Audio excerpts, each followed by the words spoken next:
खुद को, तो इसलिए जीएस को थोड़ा सा गौर से पढ़ें और मैथ रीजनिंग को इतना स्ट्रॉन्ग करें कि इसके सवाल गलत नहीं होने देंगे, अर्थात पढ़ने को और अच्छा कीजिए, क्योंकि फाइनली सिलेक्शन इस बात पर डिपेंड करेगा कि किसके मैथ रीजनिंग ज्यादा अच्छे हो। क्योंकि जीएस या तो बहुत आसान आ जाए तो सब कर लेते हैं, और बहुत हार्ड आ जाए तो कोई भी नहीं कर पाता। तो फिर डिपेंड करता है कि मैथ रीजनिंग जिसके अच्छे थे उसने वे कैसे किए, और जब उसने मैथ रीजनिंग अच्छे किए होंगे तो जीएस का बहुत फर्क किसी पे पड़ा नहीं, इसलिए सिलेक्शन मैथ रीजनिंग के भी आप ही हो जाता है कई बार, है ना। चलो तो मैं आगे बात करता हूँ भाई। इसमें एक बार थोड़ा सा रिमाइंड करा देता हूँ आप सबको, एग्जाम सबके खत्म हो चुके हैं, वैकेंसीज बहुत ही चुल्लू भरती इस बार। वो चुल्लू भरती कितनी थी मैं बता देता हूँ कि ग्रेजुएट लेवल में आपकी 8113 वैकेंसीज थी, और ट्वेल्थ लेवल में 3445 वैकेंसीज थी। हर एसएससी सीजीएल देने वाला बच्चा लगभग इसमें बैठता है, और इसमें हर एसएससी सीएचएसएल देने वाला बच्चा लगभग इस एग्जाम में बैठता है, अर्थात एसएससी के सारे बच्चे ही इन एग्जाम में बैठते हैं। लेकिन इन एग्जाम में कुछ बच्चा और एक्स्ट्रा एक्टिवेट हो जाता है, स्पेशली यूपी और बिहार का, क्योंकि इनका सबसे ज्यादा डर होता है इंग्लिश, और इंग्लिश इस एग्जाम में होती नहीं, इसलिए वो बढ़ चढ़ के हिस्सा लेता है कि मेरा भी होगा, है ना। चलिए तो भाई एक बार ये नजर डाल लेते हैं, जो थोड़ी सी खुशी देने वाली बात आपके लिए हो सकती है, और बहुत ज्यादा खुश होने की जरूरत नहीं है, क्योंकि भाई बहुत ज्यादा संख्या में फॉर्म भरे गए हैं, और वैकेंसीज मात्र आप देखेंगे तो 3000 वैकेंसी यूजी में अंडर ग्रेजुएट लेवल में, ये 3100 वैकेंसीज हैं। तो यहाँ लगभग जो उपस्थिति इन्होंने बताई है वो 45% की बताई है। हालांकि अजमेर सेंटर की दी है, अजमेर सेंटर थोड़ा ज्यादा जागरूक है, वहाँ ज्यादा खबरें आती हैं, और ओवरऑल एवरेज यही रहता है। मान लीजिए यहाँ 45 तो कहीं 44 भी रहा होगा, कहीं 43 भी, कहीं 46 47 हो गया होगा, लेकिन ओवरऑल एवरेज जो एक सेंटर होता है वही पूरे इंडिया में होता है। तो आप कह सकते हो कि इस परीक्षा में को करीब 45% बच्चों ने दिया, और बच्चे भी तो 63 लाख थे ना बच्चों,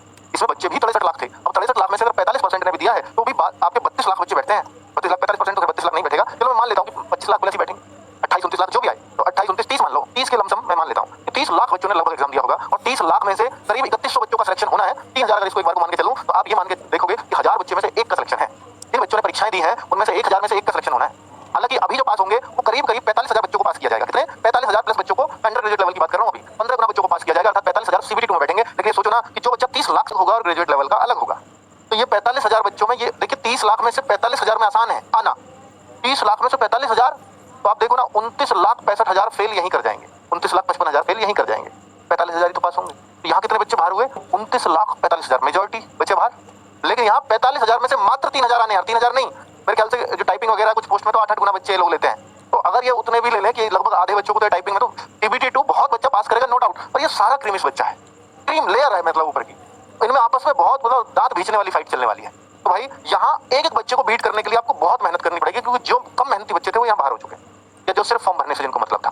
ठीक है, तो ये रिजल्ट कब आएगा उसके बारे में बात करूंगा। मैं आपको ग्रेजुएट लेवल की बात बता देता हूँ। ग्रेजुएट लेवल में ये थोड़ा सा परसेंटेज थोड़ा हाई रहा है उसके मुकाबले, क्योंकि यहाँ वैकेंसी ज्यादा थी तो ज्यादा बच्चों को उम्मीद रही होगी। तो यहाँ हम कह सकते हैं कितने परसेंट बच्चों की उपस्थिति रही, यहाँ दे रखिए 51%, लगभग आधे। तो यहाँ 57-58 लाख बच्चे थे, तो 58 लाख में से तो ये भी करीब 29-30 लाख ही बैठ रहा है, उतना ही बैठ रहे हैं दोनों बच्चे। तो सीबीटी 2 यानी जिन बच्चों ने जो उपस्थिति रही है, यहाँ थोड़े से फॉर्म कम थे तो थोड़ी सी परसेंटेज हाई था उपस्थित होने का, वहाँ फॉर्म ज्यादा थे तो बच्चों का परसेंटेज कम है उपस्थित होने का, क्योंकि वहाँ वैकेंसीज कम है। यहाँ 8000 को देख करके बच्चे थोड़े ज्यादा उपस्थित हुए, तो ये 29-30 लाख बच्चे हैं, इनमें भी 15 गुना के आधार पर सिलेक्शन हो जाएगा, केवल सीबीटी 2 के मार्क्स के आधार पर।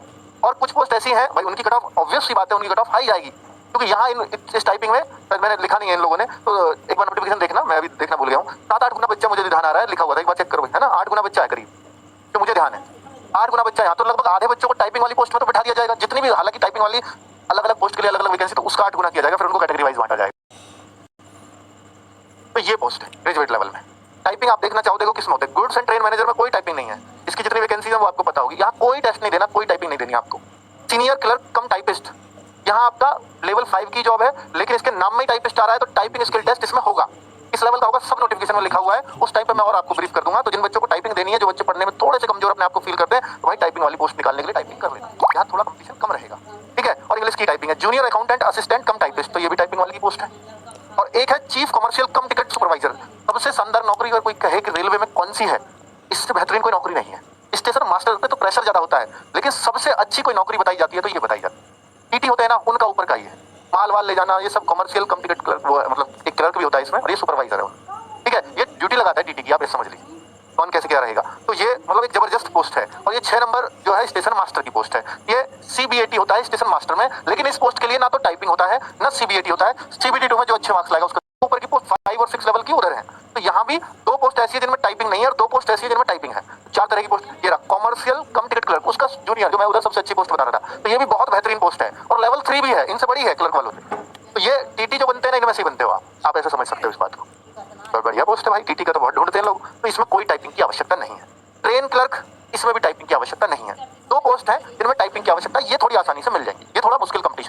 अगर ये नवंबर में गया अंडर ग्रेजुएट लेवल, तो नवंबर के बाद ही होगा, और नवंबर के बाद अगर सीबीटी 2 होगा तो आप समझ लीजिए कि दिसंबर तक वैसे भी नहीं होना, क्योंकि ग्रुप डी का आपका एग्जाम चल रहा होगा। बीच में शायद बहुत कम चांस है कि बीच में सीबीटी 2 करवा लिया जाए, क्योंकि 17 नवंबर से ग्रुप डी का एग्जाम स्टार्ट हो रहा है। फिर अगर ये